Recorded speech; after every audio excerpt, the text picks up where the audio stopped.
Whether it's the classic light bulb above our heads or a eureka moment, we imagine ideas bursting out of creative people's brains like we all live in some cartoon universe and a lucky few of us get struck with inspiration. Maybe you're wondering whether entrepreneurship is for you because you don't think you've had any great ideas, but just wait, because we can all get them. Or maybe you have an idea and you're not sure what to do next. How do you feed, water, and nurture this tiny seed so it grows into a whole business? Don't worry, we've got you. I'm Anna Akana, and this is Crash Course Business Entrepreneurship.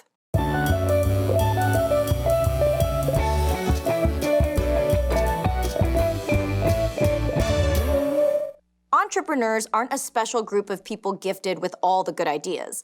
They believe in themselves and the value of their idea enough to take a financial risk to make it a reality. Looking back at the people we now think of as great entrepreneurs, these people were just looking to make life easier or better in some way, from inventing the wheel to dreaming up the dishwasher. But what exactly sparked their imagination? What was their apple falling from a tree? Innovative ideas can be traced to three main sources: our passions, our complaints, and our egos. Let's start with the exciting one, our passions. If you weren't working at your current job or going to school, what would you do? Many ideas come from us being excited about something and wanting to share it with the world.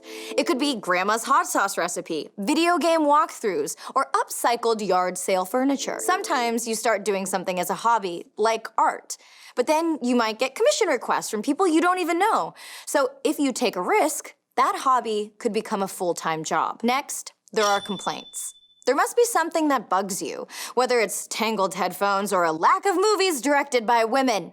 Dropbox was founded because someone was annoyed they kept forgetting their thumb drive. Under Armour was founded because someone got so tired of their shirt getting so sweaty they had to change it multiple times during one workout. So, if you've ever found yourself thinking, wow, I really wish someone would do something about that, guess what? You can do something about it. And of course, there are the I can do it better ideas. Everyone has them. Our egos are a great place to find innovation and motivation. Maybe you visit the same coffee shop every morning, and after the 1,000th cup of hot sludge, you are so done. You could make a much better cup of coffee, and the cups would be compostable, and the tip jar would have a witty joke, and you would have fresh scones. Let that outrage fuel you. Think of something that needs freshening up.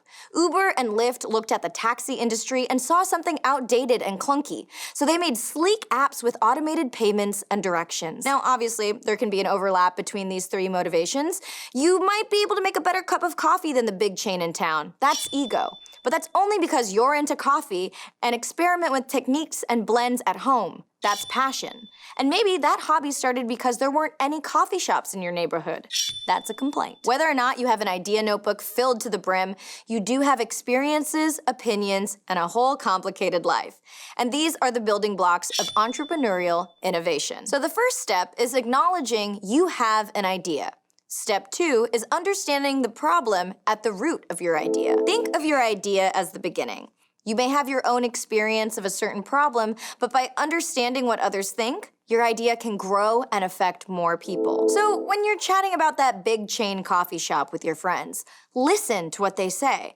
Have they been there? What do they like? What do they hate? Maybe they complain that place is a health hazard, or their service sucks, or they say, I never go there because I only drink tea. So use that quick insight to make your idea better. Maybe your coffee shop will focus on excellent staff training to ensure high-quality coffee, cleanliness, and customer service. And you'll offer lots of tea alongside those artisanal lattes. Even after you understand the problem, there's more talking to do. Let's look at my latest big idea. It's great, right? But now that I've told you, I'm going to have to kill you. When we have exciting new ideas, our first instinct is to squirrel them away so no one can steal them. But that's bad. When we keep things to ourselves, we end up thinking that shoe umbrellas are the next big thing. We have to share our ideas with the people who are actually going to use the product or service. Otherwise, our solutions inherit our blind spots and biases. They might not actually solve the problem, or they might only be useful for a few people. Let's explore this in a thought bubble. My friend Mary Cherry is deeply passionate about cream puffs. She also happens to be allergic to gluten. Mary was complaining that there were no cream puff bakeries in her whole city, so she launched a gluten-free pastry shop called Dream Puffs on her block. Now, Mary was so enthusiastic about bringing her dream to life that she didn't talk to potential customers or even her friend and fellow cream puff connoisseur, Paul, before launching. She put in lots of time and money to set up her shop, complete with color-coordinated mixers, a chic logo, and a few flavors of gluten-free cream puff recipes. During the grand opening, Dream Puffs get some buzz, but as the first week goes on, many potential customers don't actually buy her gluten-free cream puffs. Most of the people who show up have more than one allergy. Mary's cream puffs are gluten-free, but all of her luscious fillings have cream. She didn't even think about using dairy-free options for people with dairy allergies or lactose intolerance. And her non-basic flavors involve nuts like pistachios and almonds, but a lot of her potential customers have nut allergies. These are pretty huge setbacks. So now Mary has to spend more time and more money to develop new recipes and make sure that the quality and her star baker reputation is maintained. And she has to retrain her staff. If Mary had been willing to share her menu, she could have optimized her cream puff ideas for potential customers before launching, and she could have stirred up even more hype and brand recognition for Dream Puffs on her opening day. Thanks, Thought Bubble. It's easy for us to judge a story, but who would you share an idea with? Your mom? Your trusted friends? Everyone on your morning bus ride? After all, a bus is just a limo full of friends you haven't met yet. It depends on the idea, but generally at this early stage, we want to target two main types of people.